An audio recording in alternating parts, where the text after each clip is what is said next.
Today in the EU, who are the satire parties of EU politics? Rumour has it that the European Union isn't known for its fun and games, but there are some unexpected players that do bring that element in. These players are the political parties that were originally founded as jokes, and some of them have surprisingly found their way to get seats in the European Parliament. Hello and welcome. I am Evvikiori and this is Today in the EU. We invited Max Griera, Euractiv's network journalist, to understand who these parties are. Max, today we are talking about something a little bit different than the usual, so there are no graphs, no polls, no numbers this time. It's just you and I trying to understand what's happening with the so-called joke parties. So let's break this down. Tell me. Indeed, this is a bit of a different topic than usual, but honestly, since it's now a slower week after the Congress frenzy, I really wanted to put focus on something that we could perhaps otherwise not look at, right? Because I mean, they're very small parties in the end, but I think it's still interesting. Yeah, especially if they are in parliament. Exactly. They're projected to have around 1 or 2 MEPs each, because today we're going to talk about 2 main parties, the ones that will actually get seats in the European Parliament. That's the two-tailed dog party of Hungary and Die Partei from Germany. Yeah, it's the party indeed, but it actually means something else because you write it in capital letters. So it's an acronym. Party for Labour, Rule of Law, Animal Protection, Promotion of Elites and Grassroots Democratic Initiative. That's a lot. It's a bit of a joke towards, parties in general because it tries to be everything and nothing at the same time. One of the anthems of this party is the party is always right, in reference to the governing socialist party of former East Germany. So they play with also these historical jokes and of course always laughing at the political elite of Germany and Europe. And besides the fact that things were a bit calmer last week due to the Easter holidays as well, what was actually that sparked your interest to look deeper into this and spend some time reading about these parties, talking to them? Well, I mean, maybe on a personal note, I really enjoy comedy. I'm a regular user of Brussels comedy clubs. I know all of them. There's several every week. And in fact, I've also done stand-up comedy myself. So I wondered, what type of comedy do these parties do? What are they trying to say? Through which actions? And what do they want? Most importantly, that's the biggest question from me. What do they want from the European Parliament? Because they will get seats. So what are they going to do with them? Are they just going to waste them? Just get the money from being an MEP and then, I don't know, enjoy their lives? Or are they going to try to do something with this power? Before we get to what are they going to do with the money and everything else, who are these people? Let's just unpack a little bit their identities and their personalities. Who do you want to start with? Let's go with the two-tailed dog because Two-tailed the name is just very intriguing. It is intriguing. So this party was founded in Szeged in Hungary in 2006. Started in a very artistic way, actually, because the founders of such party, before it was a party, before they actually, signed up, they registered it. I mean, it was just a little artistic, creative exercise of scattering these posters with this two-tailed cute dog picture saying, oh, I'm so cute, I'm not gonna be corrupt and steal your money, in a way. So in a way, it was this criticism to the corruption in Hungary and Fidesz government. Yeah, and the party's main activity, as opposed to Die Partei, the German party that is perhaps more classical, comedy, like classical satire, like in writing, but also speeches, all of that. The two-tailed dog party is more artistical. It's more performative. So they, focus a lot on street art, on graffiti. I was talking to the lead candidate that will become an MEP, Marietta Le, who was explaining me, for example, that one of the actions they promote the most among their, I think, 8,000 volunteers. Wow, that's a lot. Yes, and actually they call them pacifists, not activists. And I asked, why are they pacifists and not activists, right? And she said, because it was a joke towards activists. So it was making fun of the conventional way of activism, in a way. And then the Partei? The Partei was born in 2004 by the editors of this German satirical magazine called Titanic. More specifically with Time, the main leader of this was Martin Sonborn, who is currently an MEP. What is he advocating for? Sorry. I think he's advocating for everything and nothing at the same time. I mean, if you look on the internet, there's a lot of things. We actually did. We looked him up online and we found his proposal about minimizing costs when it comes to MEPs traveling to Strasburg for plenaries. But let's listen to those together. I made European history. And all it took was a post-it note. I found a loophole in the treaty provision that determines the parliament's seat. It said the parliament must meet in Strasbourg 12 times a year, but it didn't specify which Strasbourg. Sure, most people just assume Strasbourg, France, 450 kilometers away, but that's only because there was no alternative. Now there is. Strasbourg, Brussels, 450 meters away. I named the hemicycle here Strasbourg.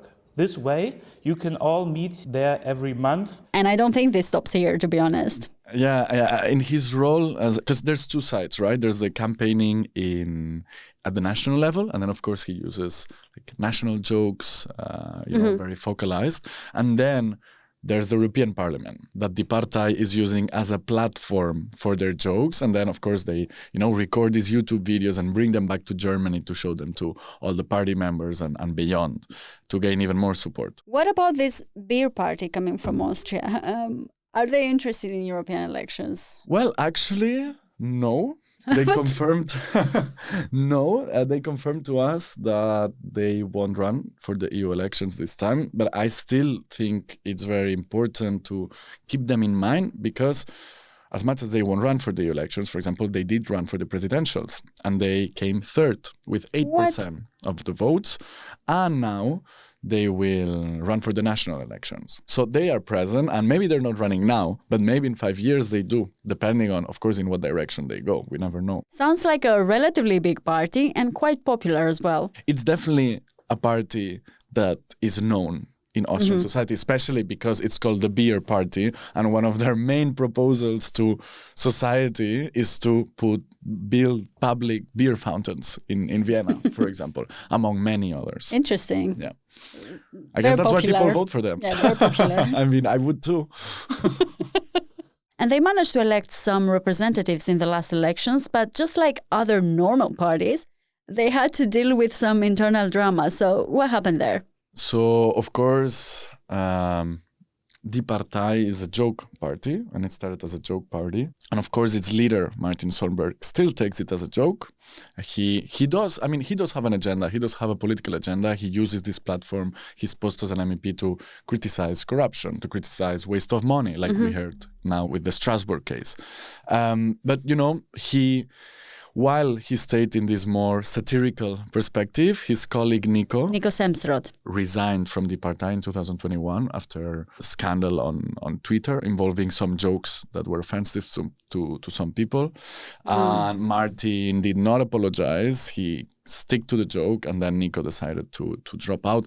But not only for that, in his statement, he was also saying how, we've been elected, we have some sort of responsibility. We cannot always justify everything with humor or comedy. Like, we need to try to also use our influence somehow. They're still projected to maybe get 2 MEPs. So for this elections campaign in 2024, they have Sibyl Borg. He is also a known comedian and writer. Sibyl wants to, try to focus a bit more on digital policy. She wants to fight surveillance, for example. So let's see if that's true, again, if she even gets elected. But, it could be that now they've realized that they can do something with their power. Yeah. Exactly, because so far, they're in the parliament and they're using to criticize people and to call out things that they don't like, but they've not been engaged at all in policy making. Yeah. What strikes is that Die Partei publicly claimed that they're not the craziest party in the European Parliament. So the question is, who's the craziest then? Well, according to them, it's the Liberals. They do not like the Liberals at all. They call that party a joke. In fact, I think in They said at some point that they would be willing to do a coalition with anyone except for the Liberals, because the Liberals are a joke party, according to them. And when talking to Sonborn in person, he said the same joke. So I think it's a recurrent theme. I don't know why. We would need to ask them again. For them, what they do, it should be the normal way to do politics. For them, all the other parties are just slaves of the system, and they're not seeing the truth, and they're hiding the truth in a way. I was talking to Sonborn, as I was saying, and he was saying how for him it was really important to denounce certain things that other parties didn't dare to or didn't want to because of their political position in the European Parliament. And when it comes to the two-tailed dog party, what are their aspirations? It's the first time they enter, so I think they're still exploring a bit what they want. Marietta was telling me how they're in the process of internally deciding what is a program, what are their objectives. As the two-tailed dog party, we always say that we are a funny party and the other parties are jokes. Said Marietta Le while talking to Max. She did give some examples of things she would like to do. First of all, she would like to get rid of the petty committee, but not because they don't want the petty committee, but because she really wants, to boost democratic participation and access to institutions, all of that. So she would scrap it and create one that actually works. That's what she said. Another thing, more anecdotal, maybe, she said it would be the first thing she would campaign for would be to allow dogs to enter the European Parliament, because at the moment only service dogs can enter. And she said, well, I have a dog and I want him to come with me. I'm sure a lot of people in the European Parliament would be very happy to have dogs going around. But, these are more jokes she made. Half jokes. I'm sure there's some truth in it.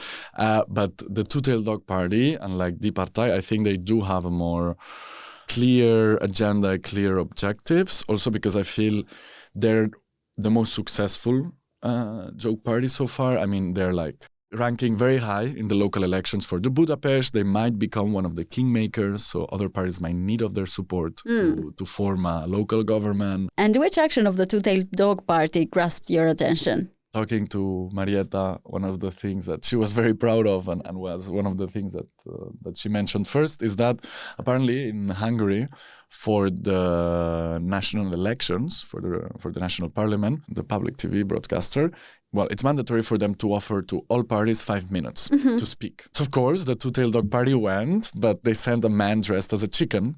She was telling me how the presenter, took it seriously, and he was asking the serious questions to the chicken, and she was saying, and the chicken for 5 minutes straight was answering with chicken noises. Now, if you're wondering, this is how the interview sounded.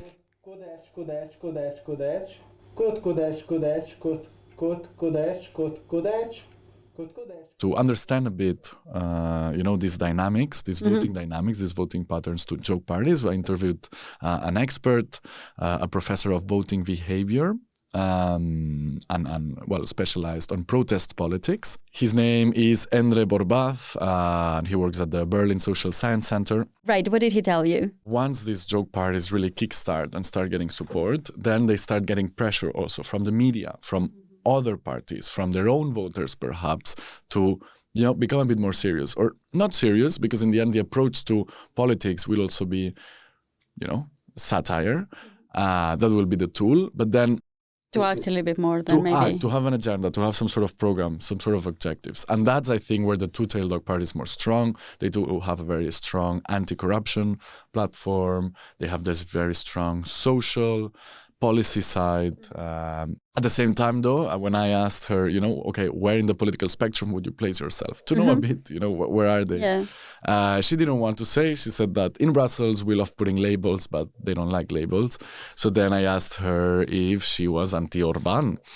And then she said also that she didn't want to put any label on it. I mean, she said, of course, they don't like Orban at all. But still, she didn't want to put any label on it, which I think it's part of the game, right? Of being able to collaborate with when the moment will come. Exactly, not to position yourself.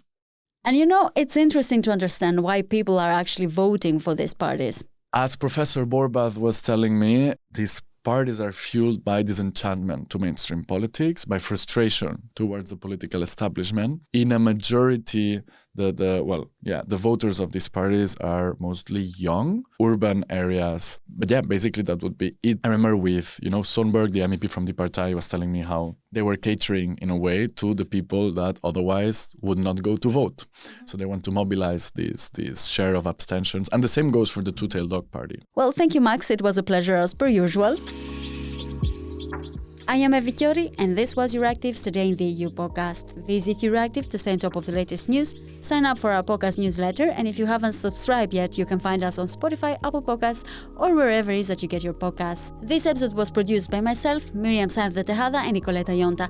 Thank you for tuning in, and we will be back tomorrow.